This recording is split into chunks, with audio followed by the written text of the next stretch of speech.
Hello again, everybody. Chris Adams of BodySlam The Competition here, bringing you our show this week with the preview and predictions for Hell in a Cell 2015. Not to waste any time, get right to it. Let's jump to the Kickstart match, as they like to call it. Six-man tag match with Dolph Ziggler, Cesaro, and Neville versus King Barrett, Sheamus, and Rusev. Now, they just had this match practically this past Monday night on Raw with Sheamus and Rusev and Barrett getting the best of them. I'm sure this is just a rematch carrying over to this one so the guys can get their chance at revenge, and quite frankly, I think that's going to come true. I do believe that Ziggler, Cesaro, and Neville will have enough to take out the other three and get the victory in this match. So, first match I'm calling, six-man tag match in favor of Cesaro, Ziggler, and Neville. Moving on to the next match of the night, looks like it's going to be the John Cena Challenge, Open Challenge for the U.S. title belt. Now, I don't know if they'll go completely in step, like I'm reading them off here, straight from their page. They may mix them up a little bit in the order they go. I believe they did this last time, and I didn't get them all in order.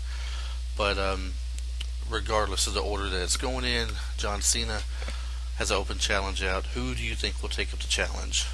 Quite personally, I think it's hard to tell. It would be nice to see it be somebody from NXT stepping up to the challenge, like them bringing Samoa Joe up finally, or maybe even just jumping James Storm straight to the roster, after his debut that he had on NXT. Could be somebody already on the roster. I would rule out Cesaro and Ziggler since they've already had their match. Otherwise, I would have said probably one of them two, and they would push that belt on them for a while, because word is that Cena will be out for a few months for some well-needed rest after Hell in a Cell. He's been going since he's been in the business nonstop, every Monday night, every Thursday night, every house show they had, every main pay-per-view they have. He hasn't missed anything since then, and I say it's time to give the man a break and a well-deserved vacation. So I believe they said he'll be back by December, possibly January, in time for the Rumble. But we'll see how that goes. So I think he's going to lose the belt to whoever he faces, and I'm not sure who they're going to call out. But I'm going to go ahead and say John Cena loses the U.S. belt in his open challenge to pay-per-view. Just basically based on the news where they say he's going to be gone for a while. Now, that could be false, and he may not go anywhere and keep the title. But if it stays true that he goes on a mini vacation here and he's gone for several months, that belt ain't staying with him. It's going to somebody else this Sunday night, and we'll see who it is. Next match we have coming up is Kevin Owens versus Ryback. Just like last pay-per-view, I told you guys I like Ryback a lot. I want to see him do well and succeed. The Ryback gimmick sits with him very well, as opposed to the others that they have had him try to do in the past. And I wouldn't mind seeing him do some good things. And maybe, like I said before in my past vlog I did, if they were to separate the brands for any reason, maybe take Ryback to the other brand, push a title belt on him there, or take Kevin Owens over there, have that vacated, or have him drop it back to Ryback and put the IC belt back on him. Either way it goes, it would be a good thing to do. Ryback's a favorite with the fans. The kids love him. He should be pushing a title on television. I wish they would push a manager on him, because he doesn't talk very well, just like Cesaro. He's not very good on the mic in the ring. He definitely lacks in that area, but in-ring skills, it's fun to watch. After saying all that, I think they think a little bit more of Kevin Owens in the company, and I think Kevin Owens is going to keep that belt.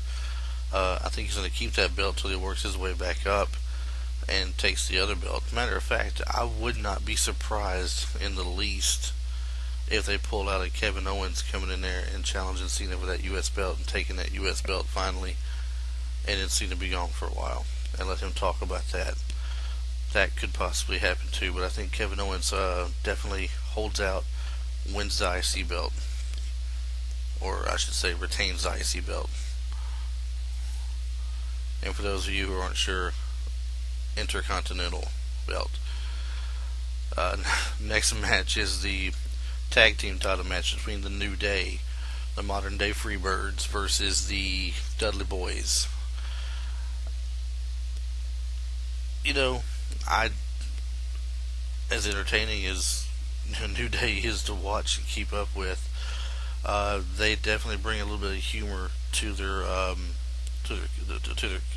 characters that they portray on there, and they're fun to watch. But you've gone this long with the Dudleys coming back. I think they're going to get at least one title run while they're here, and I think this is where they take the titles. And I think they'll probably hold them to the next pay-per-view, and New Day might take them right back in from them again, because they've been pushing New Day pretty hard lately, and for good reason. They've been entertaining. The fans take to them, good guy, bad guy, whatever. They take to the way they're doing. They like to boo them. They like to laugh at them. They like to make fun of them. And these guys just embrace it and go with it. But for this match, I'm going to go with the Dudley Boys for the win. Next match is the Divas match. We got Charlotte defending her belt against Nikki Bella, former champion Nikki Bella. I don't know how they're approaching this and how they're going to go with it.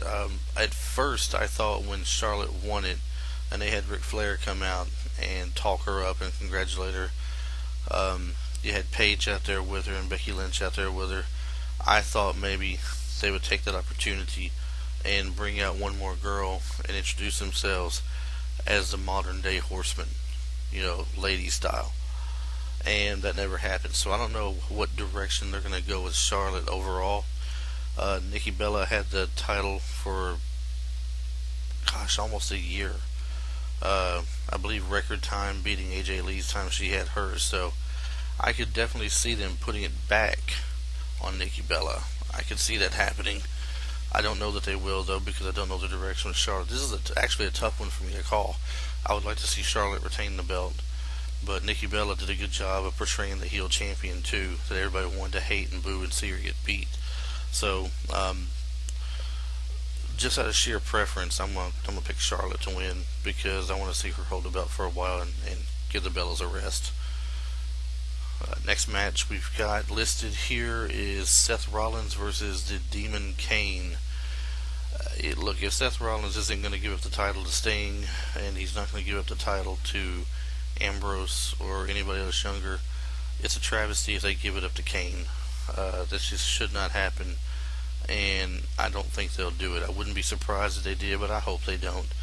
I'm just going to straight out say Seth Rollins for the win here, just to keep solidifying the fact that he is the man in the company right now, and he's the future of the company. This second version of Shawn Michaels, I'm not buying it. If he was second version of anything, he might be second version of CM Punk. He's better on the mic than what Shawn Michaels was, in my opinion. Shawn Michaels was funny. He could bring the crowd up, but CM Punk, I'm sorry. Seth Rollins is just solid on the mic. He's solid in the ring. He's more athletic than Michaels was. Just reminds me all around of just, if anybody else, CM Punk in a little bit better fashion. Seth Rollins for the win, retains the title. Demon Kane, bye-bye. Go somewhere else. Go back to your managerial role on Raw, or get bumped to SmackDown to host that or something. I don't know. Next match is Roman Reigns versus Bray Wyatt in a Hell in a Cell match. We not only want as fans, but need as fans for one of these two guys to just take it by the reins, excuse the pun, and run with it, okay? They need to get out there and really show out and make this the match that defines them, like Mick Foley did years ago when he fell through the ring, or when he fell on the tacks, or got knocked off the top of the cage into the announcer's desk or something. I'm not saying that I'm wishing big bumps and stuff on these guys like this, but they need to do something to make this stand out, to be all about them. And as far as the winner goes, I'm thinking that Roman Reigns is going to take the win. Is Bray Wyatt due? Sure he is. He's been due for a long time. It hasn't stopped them from making him lose countless times before. whether Bray Wyatt wins or loses this match, he's over with the fans already, and he's got the Wyatt family to fall back on for another big deal with somebody else. I see this going quite a few minutes with Roman Reigns coming out on top in the victory, and Wyatt possibly moving on to somebody else at this point. I don't know who there is left for him to pick on here, but now that you've got Rowan back, I'm looking at Rowan and the new big guy they got there, Strowman, to become a tag team where Harper and Wyatt can start maybe moving after some belts. Stop all this nonsense of wanting to, bring the people to the light or something. Start going after some championship belts. A good angle for them down the road might be the entire Wyatt family holding all the belts. Bray Wyatt being the champion, Luke Harper being the U.S. champion, Rowan and Strowman being the tag champions. That would be something. Kind of reminds you all of evil Four Horsemen type. Probably never happened though. But anyway, Roman Reigns for the win. Certainly last but not least, we have The Undertaker versus Brock Lesnar. As it's been repeated time and time again, Brock Lesnar is the man that defeated The Undertaker streak at WrestleMania of 21-0, making him 21-1, and it was never forgiven by The Undertaker that it happened.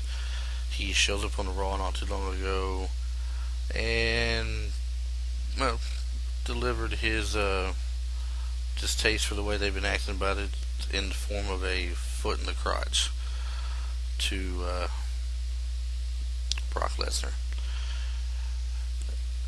The ensuing match that hit the last pay-per-view, Undertaker of all people taps, but it's not seen by the referee. The ring announcer sees it, hits the bell.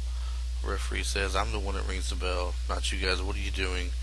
When all the confusion is going on, the Undertaker once again, foot to the crotch, practically lifted him off the ground with it, turns him around, throws him into a submission hold of his own. Brock does not give up, tries to pick him up and slam him, can't muster enough strength to get anything done with it, goes back down again as the Undertaker is, staring him down, squeezing tighter and tighter on the finishing move. Lesnar puts one more hurrah to it, just to basically extend his middle finger to the face of the Undertaker to let him know what he thinks about him and his ways. And that's it. He's out. He crashes. He's passed out at this point. Undertaker wins. So now we're 1-1. I do not see the WWE making Brock Lesnar into what they've made him to be just to have him appease the Undertaker in a Hell in a Cell so he can win 2 out of 3 fights with him and leave. I just don't see it. I see Brock Lesnar coming out on top. I see Brock Lesnar making him tap visibly this time. I don't see him pinning him cleanly. It's going to be a tap. He's going to go for the hurt on him. He's going to make him hurt. So he punish him for a while, tap it out. My winner for this, Brock Lesnar. Well, that's been my prediction show. You know who I'm pulling for, who I say is going to win. Am I wrong? Prove it. Put your predictions in the bottom down there. Drop the comments on there. Tell me who's going to win, match for match. You don't have to tell me anything about it. Just put your winners down there one after the other and let that be your comment. Send them in. We'll compare them, like I said, Monday evening or Tuesday after the event. We will have a show and compare mine that I picked versus yours, and we'll see who comes out on top there. It should be fun. So if you're not a subscriber to my YouTube account, hit the button down there and subscribe. If you want to read the blog and find out what happens that way, www.BodySlamTheCompetition.com, and don't forget to find us on Facebook and like our page on Facebook and friend us. A lot of good things going through there. A lot of good conversations happen. It's a fun place to be. Until that time, as I always tell you, keep loving wrestling. And I'll see you next time. Goodbye.